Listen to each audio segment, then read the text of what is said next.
He grabbed the rifle from her hands and slammed it onto the concrete floor. The crack of old wood echoed across the entire armory. "Take your daddy's relic back to a museum," he said, loud enough for every man in the room to hear. "This is a SEAL competition, not a history class." Nobody moved, nobody spoke. She looked down at her father's rifle, the rifle that had survived a burning building in Fallujah, that had outlasted a war, that had been carried home and cleaned every single morning for 14 years by a man who never told anyone what he'd done with it, now lying on concrete, scratched, humiliated. Then she looked up at him and smiled. Smile terrified him more than anything he had ever seen in combat.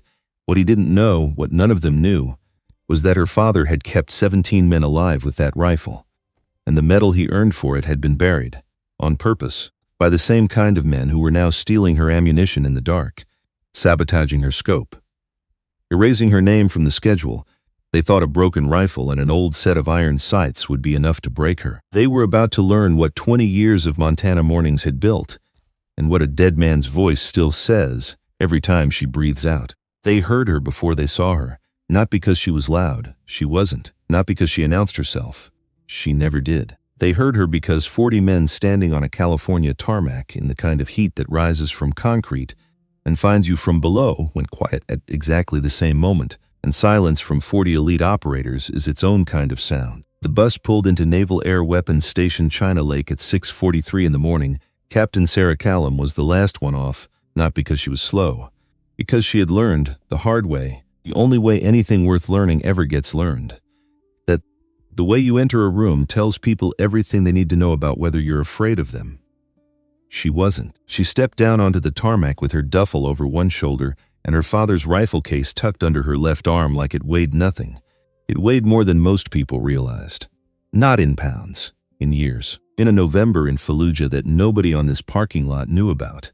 In a man who came home from that November and never once talked about what he'd done there. In 20 years of Montana mornings that started before the sun and ended after the frost had burned off the grass and the rifle had been cleaned and put away, and the lessons had been absorbed so completely. They stopped being lessons and started being the structure of a person. The heat hit her immediately. California desert heat. The relentless kind, the honest kind. Sarah had grown up in Montana where the cold had the same character. No apology, no negotiation, just the thing itself arriving and staying until it decided to leave. She respected both. What she didn't respect was what she felt the moment she cleared the bottom step. 40 pairs of eyes, not all hostile. Some genuinely curious, which was almost worse, because curiosity can turn faster than hate. She'd learned that across 3 deployments, 2 continents. One left knee that a surgeon at Kandahar had looked at in 2019 with the expression of a man about to say something he didn't enjoy saying. She'd stopped him mid-sentence. "Tell me what I can still do," she'd said. "Not what I can't," he'd blinked. Told her she'd done all of it. Her left leg was slightly different in its stride than her right. Not dramatically. Not in any way that screamed. Just different. A rhythm that was hers. Specific. Earned in a way that most of the things worth having get earned. Nobody mentioned it on the tarmac. She didn't explain it. Chief Gerald Pruitt was waiting near the check-in tables. Rangemaster. 20 years running competitions at installations across 3 time zones, which meant he had seen nearly everything and had developed the professional affect of a man who intended to keep it that way. Stocky. Sunburned. Eyes that calculated constantly without ever quite landing. Captain Callum, he didn't extend his hand. "Welcome to China Lake, Chief Pruitt. I'll need your weapon for inspection and scope assignment." She set the rifle case on the table and unlatched it without ceremony. Inside, wrapped in oiled cloth the way her father had shown her before she was old enough to attend school, lay the M24. Action-worn smooth from decades of handling. Stock darkened with age and oil and the specific quality of attention that belongs to things cared for by someone who understood that care was its own form of commitment. There was a hairline crack near the pistol grip.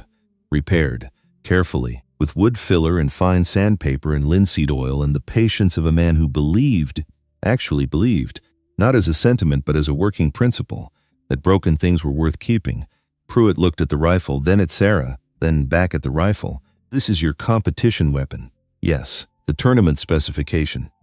Quiet. Her father had taught her this. Speak quietly and people have to lean in. The moment someone leans in, you have their full attention. The M24 meets minimum caliber and action requirements. It qualifies. Pruitt wrote something on his clipboard. His pen moved with the energy of a man documenting things so he could say later that none of this was his idea. "Scope assignment at the armory," he said. "V4." She heard it before she got there, ladder. The kind that goes underground when you enter a room. Becomes smirks. Becomes exchanged glances. 2 junior SEAL operators near the armory window. The armory sergeant, a lean man whose face had been told what to do and wasn't proud of it, standing behind a table. On the table, her assigned scope. Sarah looked at it without speaking. The previous 10 night vision scope was military standard in 1997. The rubber eye cup was cracked. The mounting bracket had been shimmed with folded aluminum foil. And when she held it up to the window light and looked through the glass, a fracture, interior lens, spiderweb crack that turned the entire field of view into fragments. Deliberately useless. One of the operators near the window had his hand over his mouth, not quite covering his smile. This is what they sent her. This exact thing. This is what they decided she deserved. Sarah set the scope on the table. Then, hands that moved from muscle memory rather than conscious thought, she removed the broken scope mount entirely. 3 screws, a quick rotation of the base ring. The optic came free. She set it beside the case, underneath the M24's original iron sights. Front post. Rear aperture. Simple. Honest. She heard one of the operators inhale. "Are you serious?" The other one. Not quite under his breath. Sarah picked up her rifle, checked the chamber, dry-fired once against the wall to feel the trigger break. Clean, consistent, her father's careful maintenance living in the mechanism even now, and looked at the armory sergeant. "Anything else I need to sign?" He was staring at the iron sights. "No, ma'am." "Then I'll see you at the range." She walked out into the California sun, and behind her the story was already spreading. Not through phones, service was restricted on base. Through the human channel. Person to person, the old way, the way that mattered. Her room at the far end of the barracks meant she walked past 11 other rooms to get there. 11 doors, 11 different reactions. One man went back to cleaning his rifle without acknowledgement. That was the most respectful response she received in that hallway. 1 nodded. 3 stared. 2 kept their faces carefully neutral in the way of people who had been trained to conceal contempt. She unpacked with systematic efficiency. Cot, metal locker, window facing the range. She heard the door next to hers open and close. Thin concrete walls, not barriers. The illusion of privacy, iron sights, first voice, young. "Irritated, I heard you." Second voice, older, more careful, at 1,000 yards. Come on, she scored perfect on her placement test to get here. Same as everyone else in that briefing room tomorrow. With a museum piece, Voss. The older voice, quieter. "Whatever you're planning, don't." Silence, then Voss again. Lower. The register of a man who has decided something and stopped needing to argue about it. "I'm not planning anything." He was absolutely planning something. Sarah sat on the edge of the cot. She allowed herself the small luxury of memory. Her father's hands over hers on frost-stiff Montana grass. 5 in the morning, every morning before school, for the world. Cold so complete that her breath misted in the air and the rifle barrel was almost too cold to touch. "Feel the wind before you measure it," he would say. Crouching behind her. Patient in the specific way of men is not a virtue but a tool. The rifle is honest, Sarah. Iron doesn't lie. It shows you exactly what's there. Nothing more. Nothing less. Learn to trust that. That's the whole job. She had learned it. 22 years of Montana mornings. 3 deployments. 1 knee that would never be what it was, and her father's rifle in her hands in a concrete room in California. 30 years after the first morning he put it there, she lay down on the cot, closed her eyes. Was asleep in under 4 minutes the way her father had taught her. Sleep was a weapon like any other. Use as much as the mission required. Not a drop more. Competition briefing was held at 7 the next morning in a low ceiling room that smelled like industrial cleaning solution and old coffee. 40 competitors, folding chairs in rows. Sarah took the 3rd row and was aware, without looking around, that she was the only woman in the room. That awareness was not hers alone. It was shared by every man present, which made it a variable in the room's atmosphere whether anyone acknowledged it or not. Commander Helen Reeves stood at the front. She had designed this tournament, run it for 6 years. She was the only senior officer at this installation who had, on day 1, reviewed Sarah's application and written a single word in the margin. Approved. Sarah had read her file. What was available at her clearance level? 28 years of service, Silver Star, 2 combat commands. She moved like someone who had never stopped training and had simply stopped explaining why. She looked at the room. She did not look at Sarah differently than she looked at anyone else, which was itself unusual enough to notice. Welcome to the Senior Sniper Invitational. A pause that had weight in it. You're here because someone looked at your record and decided you were worth the cost of the plane ticket. Whether that's true is what the next 5 days will determine. She let that sit. One thing before we get into structure. This is not a technology competition. The military has competitions for technology. She looked at the room without looking at anyone specifically. She didn't need to. This is a marksmanship competition. If you can't make a shot without your equipment telling you how, you're going to struggle here. Lieutenant Commander Decker Voss was in the front row. He raised his hand with the confidence of someone who doesn't actually have a question but wants to be seen asking one. Commander, smooth. Practiced. The voice of a man who has spent years making arrogance sound like competence. The equipment list shows standard issue across competitors, but I'm seeing that at least one competitor is using non-standard optics. Iron sights specifically. There a waiver process we should be aware of? The smile in his voice was subtle. The men around him heard it perfectly. Reeves looked at Voss for a moment that lasted exactly as long as she decided it would. There is no waiver required for iron sights, she said. Iron sights are legal. Iron sights are traditional. Iron sights have won wars. A pause. Next question. Voss sat back. He didn't look at Sarah. That was deliberate. The specific contempt that refuses to grant its target the dignity of acknowledgement. Sarah looked straight ahead and noted it the same way she noted everything. Stored. To become relevant at a moment she couldn't yet predict. After the briefing, as competitors filed out, a hand touched her elbow lightly. She turned Master Sergeant Elias Drummond, black man in his mid-40s. Close-cropped gray at his temples. The kind of build that comes from decades of functional training. Shoulders, forearms that looked carved from something denser than ordinary material, movements unhurried and precise in the way of men who have learned to conserve everything. His eyes showed 22 years of service, which meant they showed very little, because men who have seen what he'd seen learned to be careful about what they let their faces broadcast. Drummond, he said. Army. Not here to say anything particular. Just figured someone should introduce themselves like a human being. Sarah shook his hand. Callum, Marines, I know. A beat. Then, carefully watching her face. Your father, Staff Sergeant Daniel Callum, Marine, Fallujah. November 2004, Sarah went still. Not visibly, not in any way the men around her would notice, but still. The kind of still that happens inside a person when something they weren't prepared for arrives without warning. How do you know that name? Drummond held her gaze for a moment that lasted longer than it appeared to. Shoot well this week, he said. It matters more than you know. And he walked toward the range. Sarah stood in the corridor for exactly 3 seconds. Not confused, not rattled, recalibrating, with the focused speed of a woman who had learned that the most important information often arrived without context. And the worst thing you could do was demand the context before you were ready for it. She followed him out. The young ranger spotter assigned to cover multiple shooters in her section was standing near the lane markers. Early 20s, sharp eyes. The specific attentiveness of someone who had not yet learned to prejudge what he was about to see. His name was Okafor. He would be calling scores for the next 5 days. He didn't know yet what that would mean, neither did she. First qualification phase was a standard standing prone series, 20 targets, distances from 200 to 600 yards. 2 minutes per target, scored on ring value. Sarah was assigned to lane 7.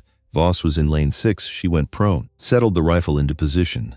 Took for lengths to bring her heart rate down to where she wanted it, low and steady.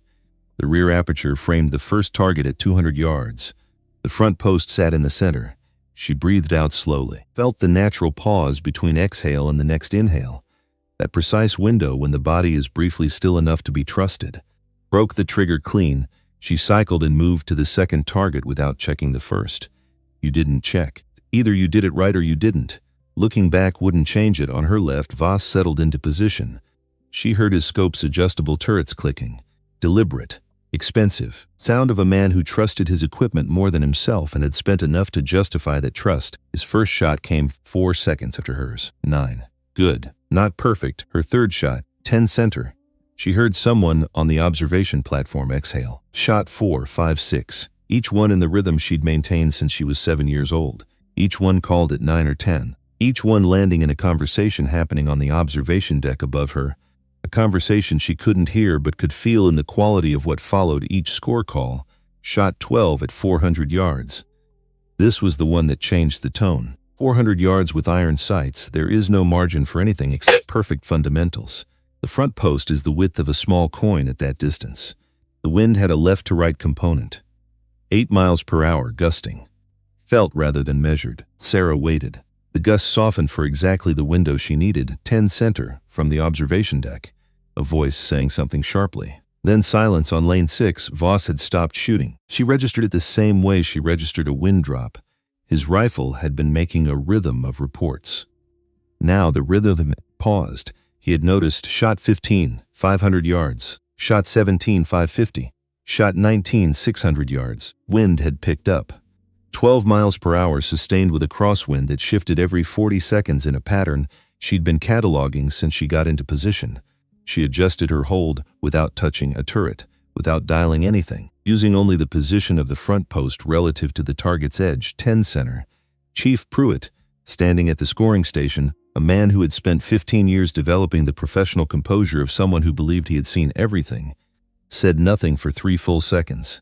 Then quietly, to no one in particular, Sarah fired her 20th shot, 10 center. She cleared the chamber, set the rifle safe, stood. The scoring officer walked the line. When he reached lane 7, he looked at her card for a moment longer than the others. Perfect score, he said, not announcing it, reading it, with the specific wonder of a man encountering something he'd been told wasn't supposed to happen. He moved on. Sarah looked up. Old habit. Threat assessment. Always know what's above you. Admiral Harlan Stokes was standing at the observation deck railing, 59 years old. 3 stars. The measured expression of someone who had spent a career learning not to react publicly until he'd thought privately. He was looking at her, not smiling, not frowning, looking the way a person looks at something they need time to fully understand. Then he raised his binoculars and turned back to the range. That was all. It was enough. Mess hall, Sarah carried her tray to a table near the windows, and a space opened around her the way space opens around things people aren't quite sure how to categorize. Not total isolation. Drummond sat across from her after a moment, unhurried, certain. 2 younger rangers who didn't care about the politics sat nearby. The majority of the room gave her the measured distance of men who were recalibrating. Voss sat at the center table, talking, which meant he had opinions he needed to share at volume. She caught fragments across the room. Beginner's luck, wait until the moving targets. At 600 with no wind it's different. Drummond ate without speaking. Then, he's going to be a problem. He was already a problem. Sarah didn't look up from her tray. He just didn't have a reason yet. Now he thinks he has one. There's a difference, significant difference. A problem without a reason is ambient. A problem with a reason starts making moves. She paused. That's when you find out who the people around you actually are. Drummond considered this. Your father teach you that? She held his gaze. My father taught me everything worth knowing. The rest I learned by being the only woman in rooms that didn't want me there. He nodded. Slowly, the nod of a man who understands something completely. They ate in silence. Then Sarah set down her fork. Someone went through my equipment locker last night. Drummond's fork stopped moving. Nothing taken, she said. Nothing damaged. But moved. Kind of move meant to look like it wasn't moved. She looked at him.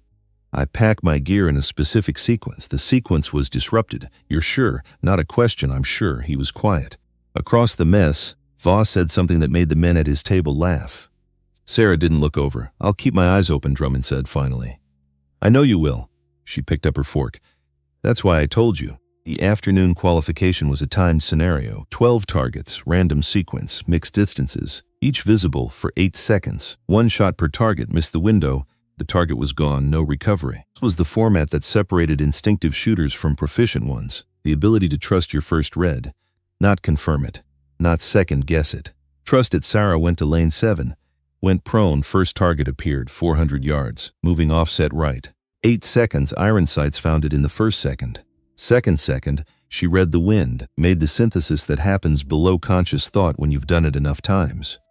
Third second, she fired, 10 center. The target disappeared. The range held its breath for the length of time it took the scoring officer to confirm. Then the call came back. Okafor said something under his breath. The tone of someone who said it before he had time to prepare a more neutral reaction. Second target. 300 yards. Center. Third. By the time she reached her 9th shot, the observation deck above her had accumulated people. She could hear more footsteps than had been there in the morning. She didn't look up. Looking up was something you did when you needed to be seen. She didn't need to be seen, she needed to shoot. 10th target. 600 yards, she breathed, waited. Fired, the scoring officer said 10 in a voice that sounded like it had been squeezed out of a man who'd run out of reactions. 11th. 12th. The same. When the phase ended and she stood and cleared her weapon, the range had shifted. The morning silence had been surprise. This was something else entirely. This was the held breath of a room that was reordering its understanding of what it was watching. Stopped at lane 7, 12 for 12, he said. Then he looked at Sarah and said nothing else. Sometimes that was the most complete thing a person could say. On lane 6, Voss. 9 for 12. Under any other circumstances that would have led the board. Today it was second place. Sarah walked back toward the barracks, past Voss in the equipment staging area. He didn't speak. She didn't speak, but she felt the quality of his silence. Not the blank quiet of indifference, but the compressed, pressurized silence of a man who has arrived somewhere he didn't expect and can't yet decide what to do about it. Father had taught her about that kind of silence too. The most dangerous moment is not when someone hates you openly. The most dangerous moment is when someone who hates you goes quiet. She found the sabotage at 2240 equipment room. Her locker standing open, not broken, opened, which meant a key, which meant someone with access to something they shouldn't have had access to. Her ammunition case sat exactly where she'd left it, but lighter. She lifted it, counted, 40 rounds missing, not all of it, enough to leave her short for 2 phases if she couldn't source a replacement, not obviously enough depleted to constitute clear evidence if she reported it. Deniable, surgical. The work of someone who understood logistics well enough to know exactly how much to take. She stood in the equipment room and felt the specific pressure rising in her chest that she had learned over many years to treat with extreme caution. Not anger exactly, the precursor to anger. The thing that builds before the valve opens, and if you let it open in the wrong direction, it floods the wrong systems. She breathed, let it settle, walked to Drummond's door and knocked. He opened it in 15 seconds, already dressed, which meant he hadn't been fully asleep, or he'd been expecting her. Possibly both, she told him. He listened without interrupting, in the way of men who are taking something seriously and not just waiting for their turn to speak. How short are you? 40 rounds. Compatible caliber in my surplus. He held up a hand. 2 minutes, she waited in the hall. He came back with a sealed ammunition box, handed it to her without ceremony. You're not going to ask me questions about this, she said. Already know the answers. She looked at him. Whoever has access to those equipment keys either did this themselves or gave someone else the ability to. Either way, I was the target, yes, and you're not suggesting I report it, not yet. 1 open locker and 40 missing rounds with no specific fingerprints. Right now you look like you're complaining. Wait until the pattern continues. You have documentation, and whoever did this will do it again because they'll think it worked. His jaw set. That you're rattled. She held his gaze, are you? The question sat in the air between them. Yes, she said, not because it was easy, because it was true. She'd learned that lying to allies costs more than it saves. Not about the ammunition. About the fact that someone on this base watched what I did today and decided sabotage was the appropriate response. A pause that had real weight in it. My father dealt with that his whole career, she said. Drummond looked at the floor. When he looked up, his expression had something in it she recognized because she had seen it in mirrors. The look of a person carrying an old, specific anger they've learned to carry quietly. My grandfather served 2 tours, he said carefully. Saved 4 men in a firefight. Know what his commanding officer wrote in his final evaluation? He stopped. Adequate under pressure. That was the word. Adequate. The hallway was very quiet. My father's Silver Star recommendation was administratively closed after Fallujah, Sarah said. The flatness of a fact carried so long it had worn smooth. Official language said lost in transition. I found the letter 5 years after he died. A pause. I always assumed it was bureaucratic failure. The chaos of a complex operation, she looked at the rifle case she was still holding. I never assumed it was anything else. Drummond looked at her for a long moment. Get some sleep, he said. Tomorrow's going to be harder. She walked back to her room, set the ammunition case beside her rifle, sat on the cot, picked up the M24 and held it across her lap the way she had in 1,000 rooms in a dozen countries. A hairline crack in the stock caught the light. She ran her thumb along it, felt the repair. The careful work of linseed oil and patience. Repaired things are often stronger at the break than they were before. She thought about Voss, on a device he wasn't supposed to have, calling someone, planning something, she allowed herself exactly 30 seconds of anger, her father's rule. 30 seconds to be human about things that aren't fair, then you get back to work. She was back to work before the 30 seconds were up. She lay down, closed her eyes, slept. Day 3 morning, Sarah went to her desk. The printed phase schedule, distributed by Pruitt's office on day 1, left in the same position she left everything, was gone, not misplaced. Gone. Surface beneath it was clean in the specific way of surfaces that have been deliberately tidied. Someone had come into her room while she slept, taken one piece of paper, left everything else untouched. One piece of paper. She stood in the middle of her room and did the math. They had a key, they'd used it twice, and they were escalating. Ammunition was logistics, replaceable. Schedule was intelligence. Not knowing today's phases in a competition that changed without public announcement meant showing up to the wrong range at the wrong time. Disqualification automatic. No appeal. Clean. Deniable. The rulebook weaponized. She got dressed in 4 minutes. Knocked on Drummond's door. Same pattern as 2 nights ago. He opened it immediately. Already dressed. She looked at him.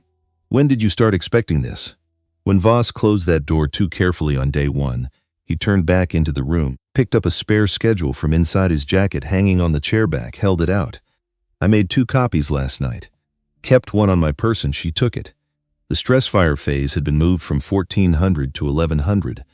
A change not announced publicly. Only competitors who had read the update sheet the previous night would know. If I hadn't come to you, she said, you'd have shown up at 1400 to an empty range. His jaw moved once. Automatic disqualification. Competitor failed to report to assigned phase. The coldness of it settled into the room between them. Not violence, not confrontation. Just the clean precision of someone who understood the rules well enough to make them hurt. He's done this before, Sarah said. Not a question. 6 years ago, Drummond said it carefully, measuring each word. A ranger named Keisha Torrance, leading her bracket going into day 3, disqualified for missing a phase schedule discrepancy. Nobody could prove anything. He paused. Voss was at that tournament too. Sarah pressed the schedule flat, put it in her chest pocket. Buttoned it. Thank you, don't thank me. Same words he always used. Just shoot. She shot. The stress fire phase, 400 meters of obstacles with full kit and a 20-pound vest, heart rate elevated. Muscles burning, 8 seconds at the end to acquire and fire a single shot at 600 yards. Was designed to replicate combat conditions, because in combat you were never calm, never perfectly positioned, never given the luxury of clean conditions. Sarah came off the final obstacle breathing hard. Left knee sending its familiar signal, not pain, reminder, don't forget me. She didn't forget. She found the firing position. 1 shot. 8 second at 600, front post, rear aperture. Father's voice in the back of her chest, you are the instrument. The rifle is the tool. She fired on second 5, dead center. The scoring officer said, center. Then, because apparently he couldn't help it, perfect center. The competitors watching from the recovery area went very quiet. Then one of them, a SEAL from the West Coast team who had been in Voss's orbit since day 1, said audibly to the man beside him, that's the best shot I've ever seen on this course. Ran in the 3rd group. She could see it from the recovery area, the sharp, uncontrolled breathing of a man trying to perform beyond his current state of agitation. He fired at second 3, too early. Before the breath settled, 7. He knew before the score came back. She could see it in the set of his shoulders.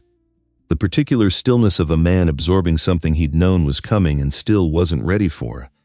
He turned for the first time since the competition began. He looked directly at her across the recovery area.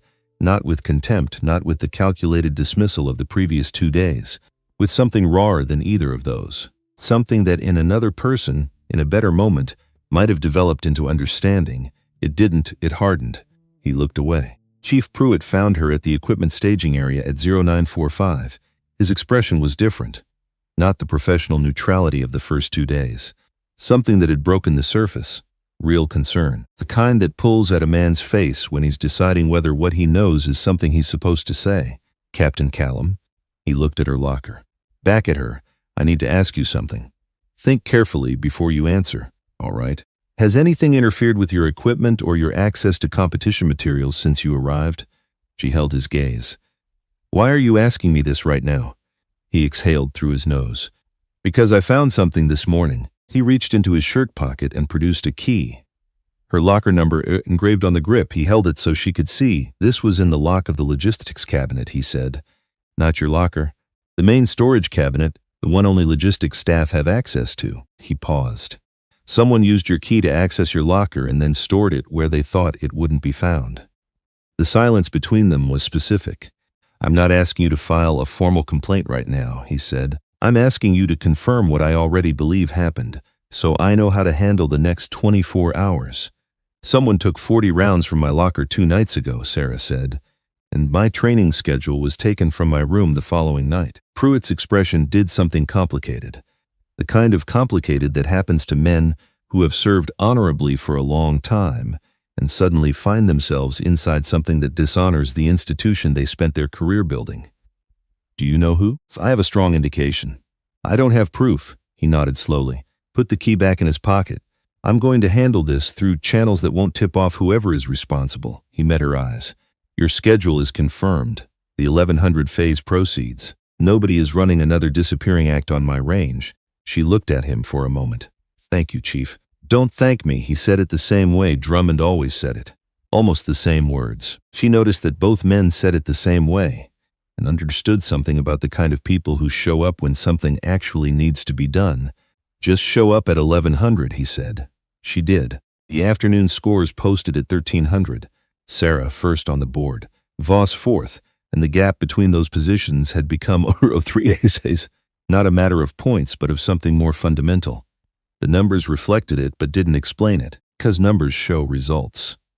What she was doing was something that produced results the way a river produces water, the natural output of something deeper and older and more fundamental than any single measurement.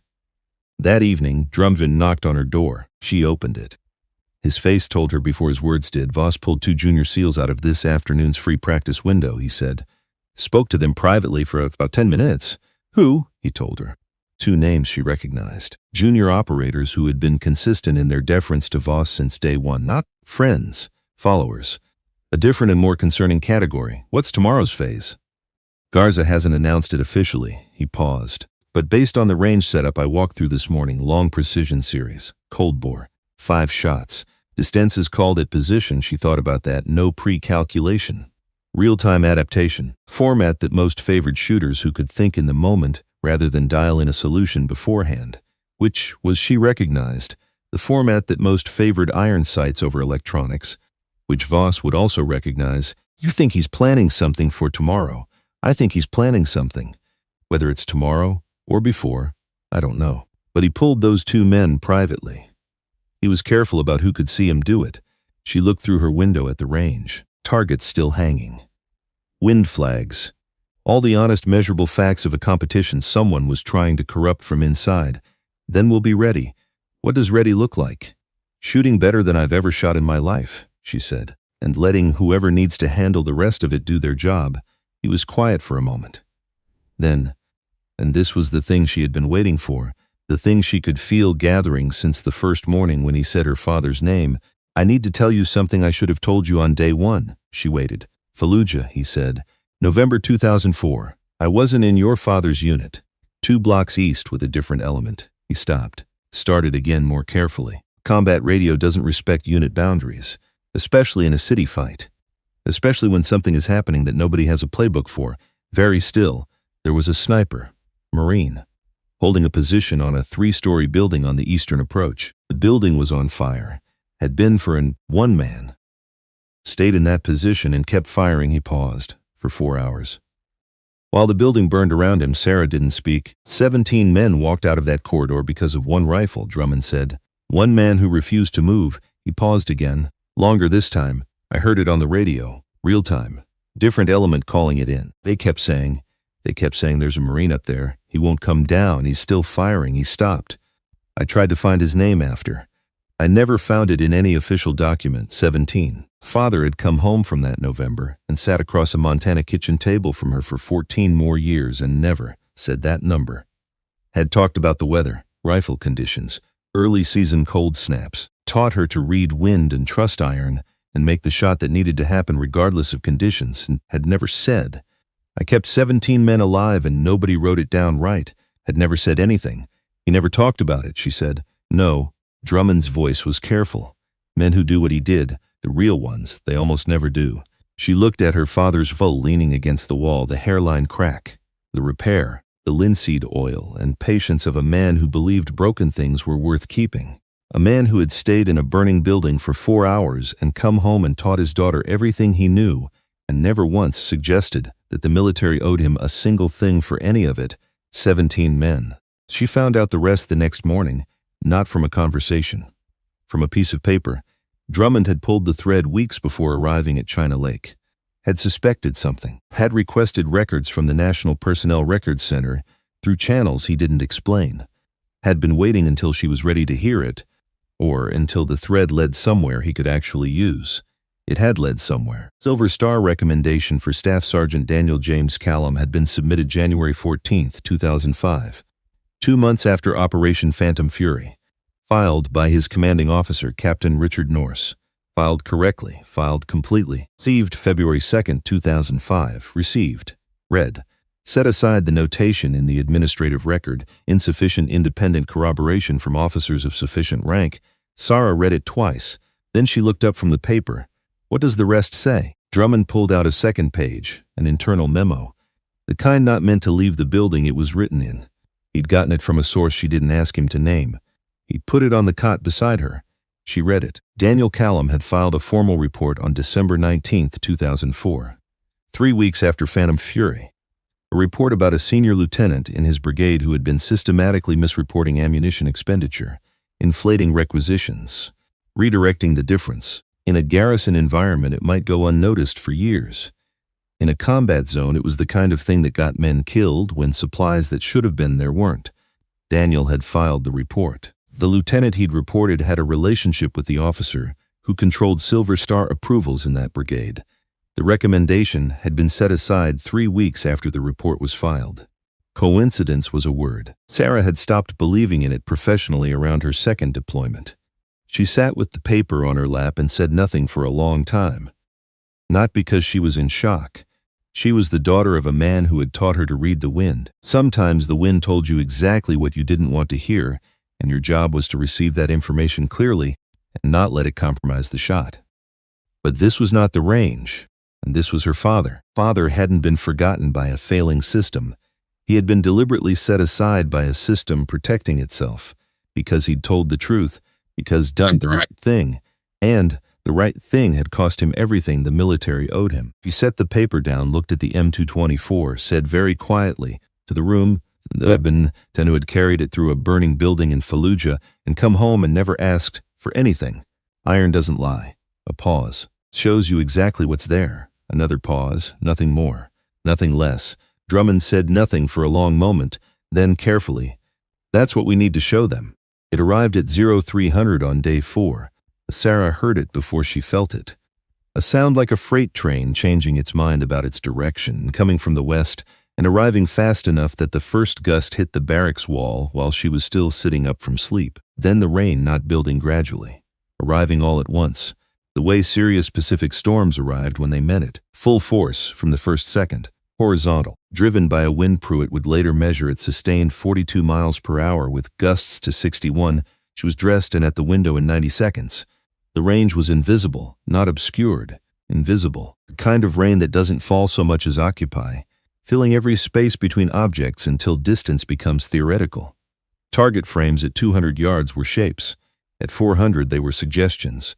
Anything beyond that was nothing at all. She picked up her father's rifle, checked the iron sights by feel, which she could do in complete darkness, which she had done in complete darkness more times than she could count, in places where darkness was not a training condition, but a survival condition. The sights were there. Ivan doesn't care about weather. That was the thing people with expensive electronics forgot until conditions reminded them. Electronic systems had operating parameters. Water found every seal eventually. Batteries failed in cold. Digital interfaces frosted and flickered and gave readings that were worse than no reading at all, because a wrong number was more dangerous than an honest blank. Her phone buzzed. Pruitt's office. All competitors. Competition continues per standing protocol. All phases proceed unless safety threshold exceeded. Report to main briefing at 060. She read it twice. Every other competitor in this tournament had optics that would be compromised by the storm. High-end glass fogged under rapid temperature and humidity changes. Electronic ballistic computers had operating parameters. Laser rangefinders had operating parameters. Everything had operating parameters. And the storm was currently exceeding all of them. Sarah had iron sights. Iron sights had one weakness. The shooter had to see the target in this visibility. Seeing beyond 300 yards was going to require something technology couldn't provide and couldn't replace. It was going to require knowing the wind without measuring it, knowing the distance without calculating it, knowing the shot without confirming it, the specific accumulated knowledge of 20 years of training in conditions exactly like this, in Montana winters that didn't apologize. Father who had said to Ed, she could hear him saying it now. The best time to learn to shoot is when you can't see, because that's when you find out whether you actually know it, or whether you've just been reading the instruments. She had learned to shoot when she couldn't see. The 0600 briefing held 40 competitors and one empty chair. The chair belonged to a SEAL from the East Coast team who had formally withdrawn 20 minutes earlier. Primary scope had shorted in the rain, backup fogged irreparably. His decision to withdraw was the most honest thing anyone in this room had done in 4 days. Pruitt stood at the front. He looked like a man who had been awake since the storm arrived and had used the hours productively. Storm forecast to continue through 1800, he said. Winds sustained at 35 to 45. Gusting to 60. Day 4 phases proceed. A pause. Competitors who cannot perform under current conditions are encouraged to withdraw now. Withdrawal now is weather withdrawal. Withdrawal during a phase is performance failure. The room did the math quietly. One more thing, Pruitt said, almost as an afterthought. Except nothing Pruitt said was an afterthought. Admiral Stokes has invoked his authority as senior tournament officer to add one unannounced extreme condition precision challenge today. Details at the range. Be there at 800. 5 competitors withdrew before the first shot was fired, quickly, professionally, with the dignity of men who understood their limits and respected them. Sarah watched them go without judgment. Limits were honest things. She went to her lane in rain that immediately soaked through her base layer and found its way into every space between fabric and skin. Cold, Montana cold. The kind that felt like the weather was conducting an audit of your commitment. She found the first target through her iron sights at 600 yards. A shape in gray rain. Read the wind. 40 miles per hour sustained with a gust pattern that peaked every 8 to 12 seconds then dropped. She needed to fire in the trough between gusts. Needed to give the crosswind enough lead to account for the bullet's flight time in this air. She waited, felt the gust peak, felt it begin to drop, fired. Hit came the radio call. Second target, 800 yards. The calculation changed with distance in ways that weren't linear. Wind drift at 800 yards in these conditions was a different animal with its own behavior and its own demands. She fired in the gust trough, hit third target, 1,000 yards. She closed her eyes for 3 seconds, not to rest them, to reset her perception, to let go of the instinct to see and find the instinct to know. Father had taught her this technique on a night when the Montana fog was so thick she couldn't see her hand at arm's length. Stop looking. Start feeling. The wind tells you where things are if you know how to listen. She listened. The wind was telling her specific things about distance and position and drift. Not in words, in the language of pressure and angle. She assembled these facts below conscious thought. She fired. The radio was silent for 4 seconds. Hit dead center. The observation deck erupted. Not cheering, not applause.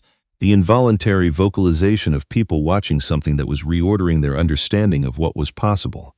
Admiral Stokes lowered his binoculars, said something to the man beside him. The man beside him picked up a radio. Sarah was already repositioning for the next target. She hit it, and the one after that, and every target Pruitt had placed on that range in a Pacific storm, with sustained 40-mile-per-hour crosswinds and visibility that had defeated 3 of the most advanced sniper platforms in the American military arsenal in the past hour. When she stood and cleared her weapon at the end of the phase, Pruitt walked to her lane and stood there for a long moment, looked at her card, looked at the rain, looked back at her card. 12 for 12, he said, very quietly. In this, upstairs on the observation deck, Admiral Harlan Stokes picked up his command phone, the one with full service, the one that reached Naval Personnel Command directly, and walked to the back of the observation position, and made a call in the rain, while she stood below and cleaned her weapon in a downpour that had defeated everyone else. That evening Voss sat alone, tablet on his knees, competition board on the screen, her name at the top, his name at 4th. The gap between those numbers was 23 points. He hadn't closed it with the broken scope. Hadn't closed it with 40 missing rounds. Hadn't closed it with a training schedule that disappeared from a locked room in the middle of the night. Hadn't closed it with 2 junior operators willing to do what he asked. Hadn't closed it with equipment that cost more than most people's cars and had shorted in the rain while iron sights continued to function, because iron sights had no components that weather could reach. 12 points. He didn't pick up the phone. For the first time in 4 days, he just sat with the board and the numbers and the specific honest silence of a man who has run out of options and is discovering what, if anything, is left underneath. His jaw moved once, that was all. He closed the tablet, and for the first time since Sarah Callum had stepped off that bus with her father's rifle and her left leg that didn't quite match, and her iron sights and her complete infuriating calm, Decker Voss did nothing. The nothing was somehow the most significant thing he'd done all week. Sarah was in her room with her father's rifle across her lap, running a clean patch through the bore and holding it up to the window light. The patch came back clean. It was always clean. That was what happened when you cared for something every single day without exception. She thought about the memo, about her father coming home, sitting at the kitchen table. Never saying 17, never saying 4 hours, never saying the building was on fire and I stayed because that was the job and the job was worth doing right. Just teaching her morning after morning. Cold after cold, everything he knew, iron doesn't lie, she said very quietly to the dark room. She hadn't known, when she first said it this week, that she was saying his words. She didn't know yet that she'd been saying them her whole life. She would find that out tomorrow. And it would break her open, in the best way. The only way anything real ever gets broken open. Day 5 arrived the way serious things always arrive. Without apology, the storm had moved east overnight and left behind the specific clarity that follows serious weather. Air scoured of everything uncertain. Sky that had made its decision and committed to it. The desert at China Lake in the hour before dawn, looking like the world had been reset to its original settings. Sarah was awake at 0430, dressed by 435, sitting on the edge of her cot with her father's rifle across her lap by 040, doing nothing in particular except being present with the weight of it. She didn't rehearse, didn't visualize phases or run scenarios. Her father had built something more durable than technique into the foundation of who she was. She just sat and remembered. Knock at 0530, not Drummond's knock. She was on her feet before she'd consciously decided to move, rifle in hand, body between the door and window. Threat response so deeply wired it happened before thought. Then she saw who it was and let the rifle drop to her side. Pruitt, and behind him 2 men in civilian clothes with the specific carriage of people who were not actually civilians. The way they stood, the way their eyes moved, military investigators. Captain Callum. Pruitt's voice had a quality she hadn't heard from him before, not the professional neutrality of the range, something tighter, something that had been under pressure for hours and was now carefully, deliberately, being released. I need 5 minutes. She stepped back. They came in last night, Pruitt said. We completed an investigation Commander Reeves authorized on day 2. He stopped, collected himself the way honest men collect themselves before delivering something they've been carrying. I want to tell you what we found before the morning briefing, because you deserve to hear it first. She waited. Lieutenant Commander Voss was in contact with Major Gerald Haas from the tournament's Administrative Oversight Office. Haas controls equipment assignments and facility access. Pruitt's jaw tightened. The broken scope on day 1. Haas, your locker access. Haas, schedule taken from your room. One of 2 junior SEALs Voss recruited. He paused. We have communication records, the key log, and a witness statement. He stopped. One of the junior SEALs came forward last night. Voluntarily. Nobody called him in. Something moved through Pruitt's expression. Not quite relief. The more complicated thing that comes after carrying a weight too long and finally setting it down, he said, and I'm quoting, I watched her shoot in that storm and I kept thinking, what are we actually protecting? What did we do? The room was quiet. What happens now? Sarah said. Voss and Haas are under investigation. Confined to quarters pending review. Pruitt looked at her with the expression of a man who has done a hard thing and feels no satisfaction about it. Only the grim relief of completion. The competition proceeds. Your scores stand. All of them. A pause. Voss has been told he can attend the awards ceremony tonight if he chooses. She nodded. I should have caught it sooner, Pruitt said. Plainly, without the careful hedge of a man protecting himself from accountability. That's something I'll carry. Then he left. Sarah sat back down on the cot. She thought about Voss, not with satisfaction, not with anger, with something more complicated than either, the feeling that accompanies watching someone make a choice so wrong it consumed the genuine skill underneath it. Because he was genuinely skilled. She'd watched him shoot for 4 days, one of the best technical marksmen she'd encountered in competition. He had built something real and used it in service of something small, and the small thing had destroyed the real thing. She picked up her father's rifle and ran her thumb along the hairline crack. 2 kinds of people in every room. The ones who, when they encounter something better than them, try to destroy it, and the ones who try to understand it. The difference between those 2 choices was the difference between a career that ended in an investigation and a career that ended in something worth remembering. She stood up. There was still a final day to shoot. 1300 she went to the equipment area to prepare for the championship challenge and found Admiral Stokes waiting, not Pruitt, Stokes himself. Which meant this was not a logistics conversation. He was holding a folder sealed, stamped with the Naval Personnel Command seal. "This came through this morning," he said. He held it out. "I want you to read it before the final phase." She took it, opened it. The letter was an official notification. The language of military bureaucracy.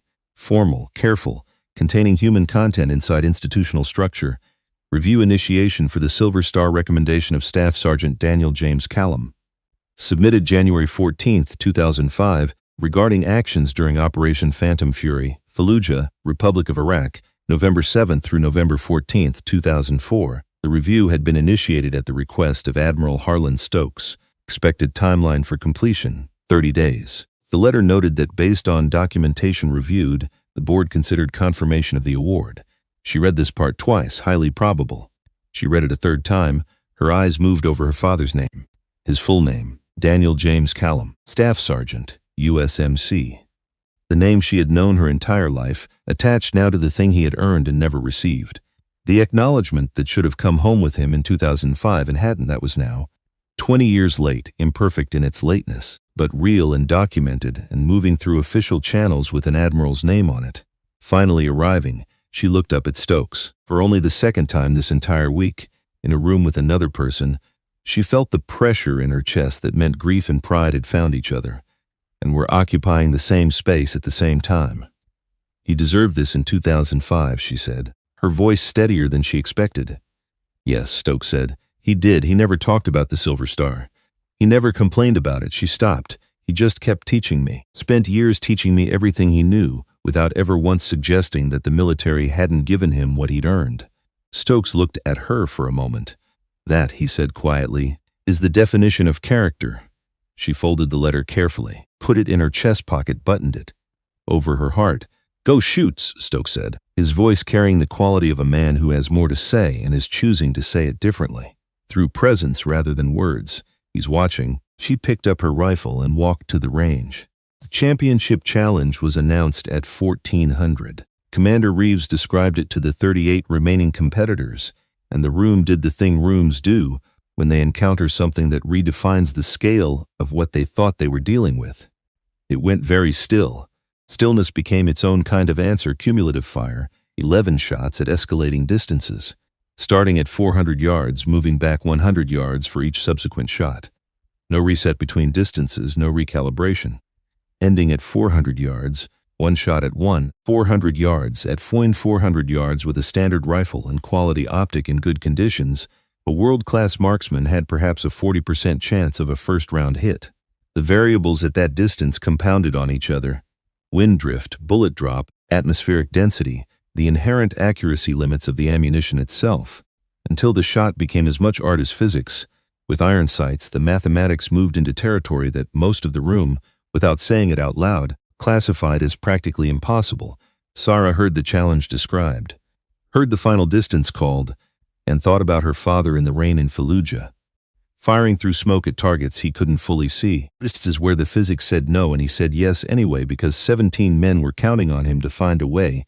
400 yards was not impossible. 400 yards was a number. Numbers didn't win, people did. She went to lane 7. Same lane as day 1. She had stopped wondering if that was coincidence. She went prone. Cleared her mind the way she cleared a chamber, deliberately, completely, until what remained was only what was necessary. 400 yards, Montana. Early morning. She is 7 years old. Father's hands close over hers on the stock, positioning her grip with the patience of someone who understands that patience is not a delay but a delivery system. Feel it before you think it, he says.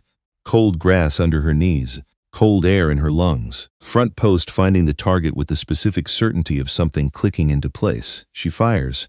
500 yards. She doesn't check the score. Doesn't need to.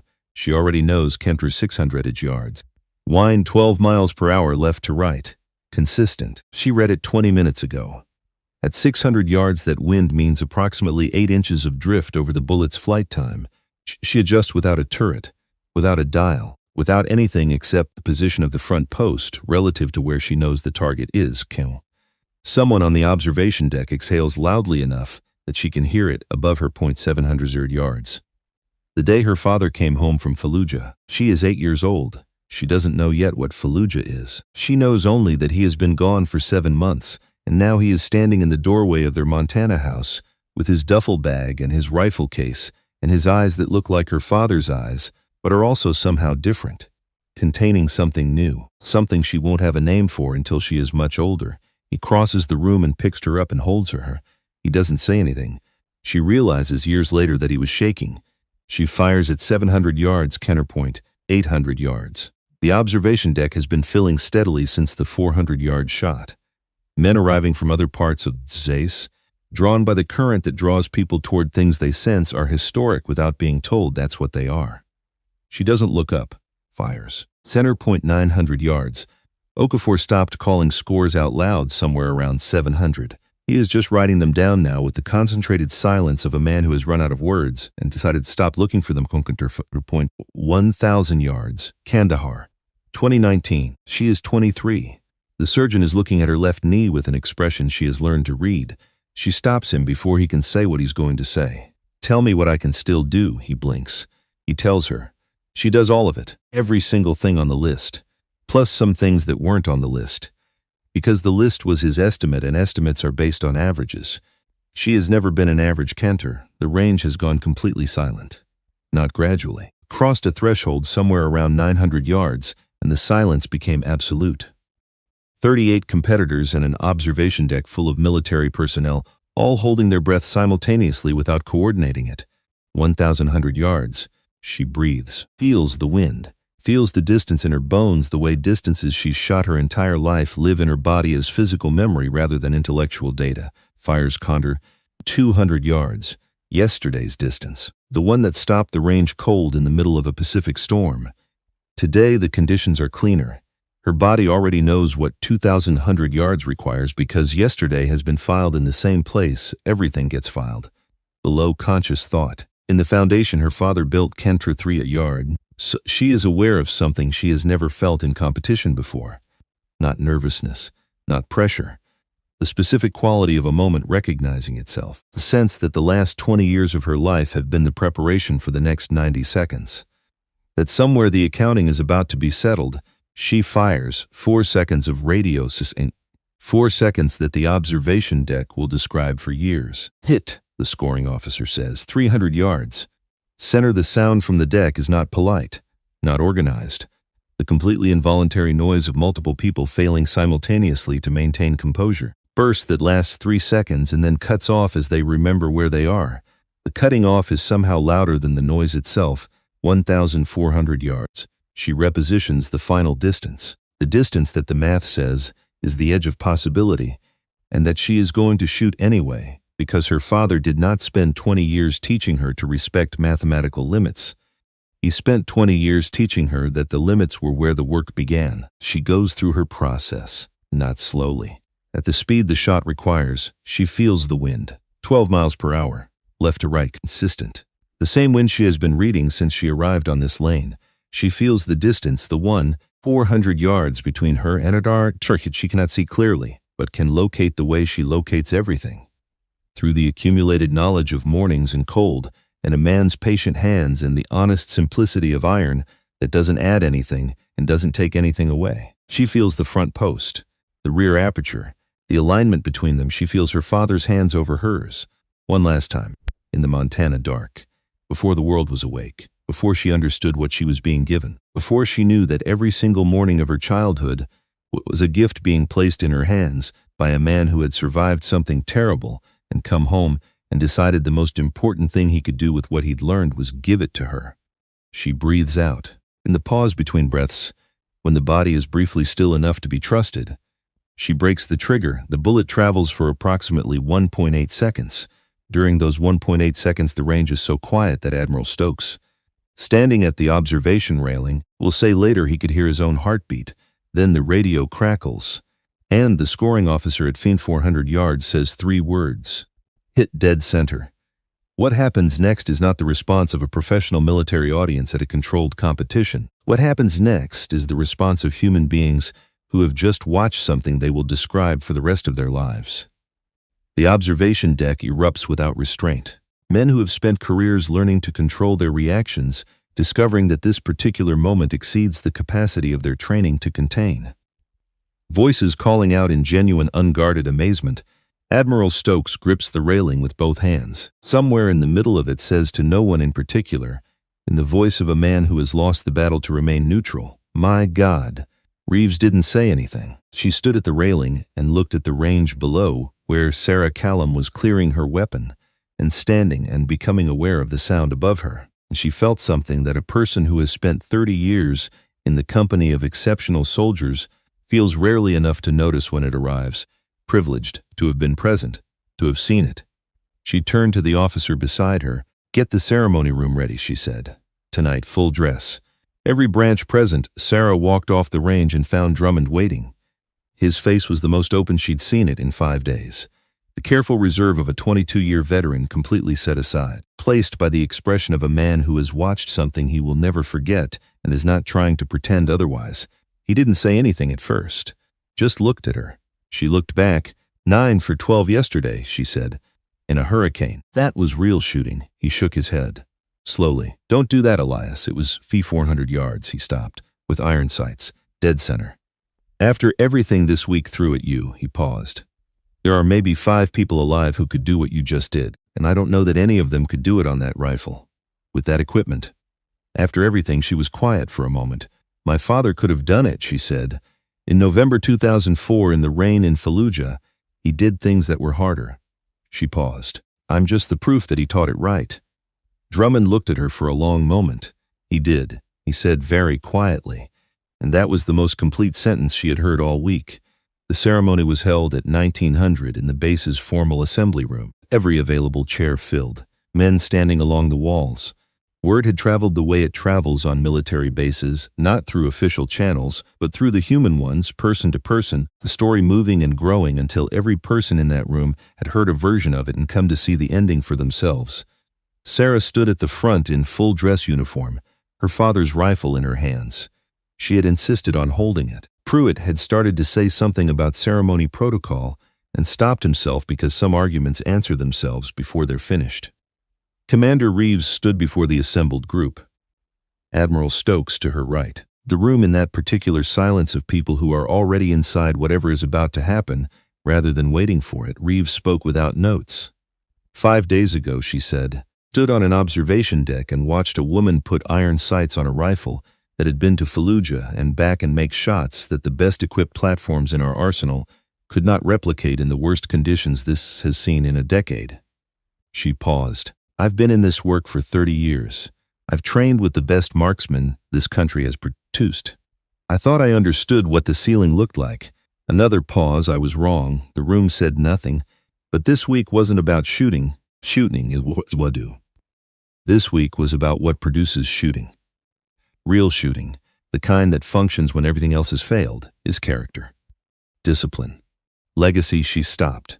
"And love. The love of a father for a daughter, and a daughter for a father, and both of them for a craft that deserved to be handed down." She turned to Admiral Stokes forward, holding a folder. "Official. Stamped. Signed the initiation order." Stokes opened it so the room could see. "Staff Sergeant Daniel James Callum," he said, and the name landed in the room with the weight of 20 years of waiting behind it. "Was recommended for the Silver Star in January 2005 for actions during Operation Phantom Fury that preserved the lives of 17 United States servicemen." He paused. "That recommendation was administratively delayed and never completed. That failure belongs to the institution." Not to him, he looked at Sarah. The Silver Star itself will be formally presented upon completion of the review process, 30 days from today. Tonight I am signing the initiation order before this assembled company. Another pause. This man waited 20 years for paperwork that should have taken 20 days. I'm not adding another hour I can control. He signed it, in front of everyone. The scratch of his pen in complete silence. Come forward, Captain. She stepped forward. Her left leg carried her without hesitation. Her eyes were dry. Her hands were steady. Rifle in her left hand. Right hand extended. Stokes placed the signed order in her right hand. She looked at it, her father's name on official letterhead, his rank. The actions cited. The words highly probable in the measured language of institutional certainty. The acknowledgement that should have come home with him in 2005, and hadn't, that was now, 20 years late, imperfect in its lateness, but real and documented and moving through official channels with an admiral's signature. Finally arriving, she felt him in the room not as fantasy, not as grief's invention, as the quality of presence that people leave behind in the things they've touched and taught and loved. He was in the rifle in her left hand. He was in the paper in her right. He was in every shot she had made this week and every morning that had preceded every shot and every lesson that had produced every morning. She looked up at the room, 38 competitors. Every branch of the military, range staff, investigators. Pruitt standing very straight and looking at a fixed point on the wall, the way men look when they're keeping their faces from doing something. Okafor, who had stopped trying to keep his face from doing anything and was simply letting it. Drummond at the back of the room, arms folded, jaw working, not quite succeeding at composure and not particularly trying to. And in the front row, Decker Voss standing with the others, hands at his sides, back straight. He had chosen to come. That choosing mattered. Even though it wasn't enough, even though it didn't undo what he'd done, even though the path from here to anything resembling redemption was long and uncertain and entirely his responsibility to walk. He had chosen to be in this room. That was something. Their eyes met. She held his gaze for a moment. Then she nodded. Not forgiveness, that was a longer conversation in a more private place. Not endorsement, just acknowledgement that he was there, that he had chosen to be there. He nodded back, looked at the floor. Reeves raised her voice one final time. This week proved something I think we needed to be reminded of, she said. We live in a time when we trust our equipment more than ourselves. When we believe that better tools produce better warriors. When we've started to confuse technical capability with the thing that actually wins. She paused. Captain Callum reminded us this week that machines may change the nature of war, but warriors still win it. She looked at Sarah. And warriors are made by people like the man whose rifle she carried into this room. Then, and this was the thing Reeves had been holding, saving for last. For after everything else had been said, so it would land in the only way it deserved to land. Before we close tonight, she said, I want to share something found in Staff Sergeant Callum's service file. A personal journal entry, written November 14, 2004. The last day of Operation Phantom Fury, the room held absolutely still. Reeves looked at the paper in her hand. He wrote, Iron doesn't lie. It shows you exactly what's there. Nothing more, nothing less. That's the whole job. That's always been the whole job. This was silent for a long time. Sarah didn't move. Couldn't. Iron doesn't lie. She had said that to Drummond on day one. Said it to herself in the armory when she removed the broken scope. Said it to the range and the targets in the storm and the dark. Said it to her father's rifle every morning of this week when she checked the iron sights by feel in the pre-dawn dark. Had been saying it her entire life. She hadn't known she was saying his words. She hadn't known he'd written them down. He had taught her everything. Had handed her this phrase the way he handed her everything else. Quietly, without announcement, without saying this is important, remember this, just saying it, morning after morning, cold after cold, until it became the structure of how she thought, until she couldn't tell where his voice ended and her own began, until she carried him so completely inside herself that she spoke his words without knowing they were his. He had given her everything, without credit, without recognition, without the silver star that should have been his and wasn't. Without anyone writing down what he'd done in that building in Fallujah. He had come home and sat across a Montana kitchen table and given her every single thing he knew, because it was right, because she was his, because the knowledge deserved to survive. Her eyes, dry for 5 full days, through sabotage and storms and 400 yards of desert and the names of 17 men she hadn't known existed. Filled, she let them, just for a moment, just for him, Just for the man who had stayed in a burning building because the job was worth doing right, and come home and never said a word about it to anyone, and taught his daughter everything anyway. The room rose, not as a coordinated response, not on a signal. Each person rising when they arrived at the same conclusion through their own route, and they arrived at it in a wave that moved from front to back, chair by chair, until every person in the room was standing, and the sound they made together was not applause. It was sustained, collective, genuine, the sound of people honoring something real, something that had waited a long time to be honored and had arrived here tonight through 20 years of Montana mornings. And one young woman who refused to put down a rifle that the world had given her every reason to put down. Sarah stood at the front of it, paper in one hand, rifle in the other, and let the sound move through her without trying to contain it or perform a response to it. She pressed the signed order against her chest, felt him standing behind her, hand on her shoulder. The way it had been in Montana at 5 in the morning with frost on the grass, and the rifle between them and all the lessons still ahead. All the mornings they still had. All the things he hadn't said yet that he would say quietly, over years, without ever announcing that he was saying them. She had carried him into this room. And the room had finally, 20 years late, imperfectly, inadequately late but real, said his name in the right place. Later she walked out into the California night alone. She had chosen alone. The desert was cool after the storm. Stars visible now that the clouds had moved east. The base quiet with the specific quiet of a place that has processed something large and is still settling around it. She walked to the edge of the range. Stood at the firing line of Lane 7. Looked out at 400 yards of dark desert. Targets were still out there. Somewhere, at the far end of the distance she had covered with iron and breath, and her father's voice and 22 years of Montana mornings, and the specific stubbornness of a woman who had been told in 100 different ways what she couldn't do, and had found every single time that she could. Rifle on her right shoulder, the initiation order in her left chest pocket, buttoned over her heart. Her left leg was tired. The specific tired that came after days of demanding more of it than it technically wanted to give. Kind of tired she had learned to respect without obeying. The kind that said, "I'm here," without saying stop. She didn't stop. She looked up at the sky for a moment. Not praying, not performing grief, just looking. The way you look at something vast when you want the vastness to know you're there. When you want the distance between where you are and where someone you love has gone to feel, just briefly, slightly smaller. I got it, she thought. Not in words exactly. In the feeling underneath words, I got it for you. 30 days and your name will be on the right list, in the right file. Where it should have been 20 years ago, you taught me right. Every single morning, you taught me right. She breathed the desert air, cool and clean after the storm. Took one more look at the distance, then she turned and walked back toward the barracks, her left leg carrying her the way it always had. Slightly different from her right, a rhythm that was hers, specific. Earned her father's rifle on her shoulder, his words in her chest, his name, finally, irrevocably moving toward the right place in her pocket. She walked at exactly the pace she intended to walk. Not faster, not slower, her pace. The pace he had built, morning by morning, cold by cold, shot by shot. Until she became the thing he had always known she would be. The proof that he had taught it right. That iron doesn't lie, that it shows you exactly what's there, nothing more, nothing less. The whole job, always the whole job, the last iron sight. Hooky grabbed the rifle from her hands and slammed it onto the concrete floor. The crack of old wood echoed across the entire armory. "Take your daddy's relic back to a museum," he said, loud enough for every man in the room to hear. "This is a SEAL competition, not a history class." Nobody moved, nobody spoke. She looked down at her father's rifle, the rifle that had survived a burning building in Fallujah, that had outlasted a war, that had been carried home and cleaned every single morning for 14 years by a man who never told anyone what he'd done with it.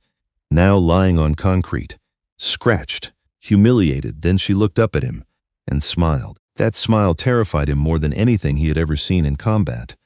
What he didn't know, what none of them knew, was that her father had kept 17 men alive with that rifle, and the medal he earned for it had been buried, on purpose, by the same kind of men who were now stealing her ammunition in the dark, sabotaging her scope, erasing her name from the schedule.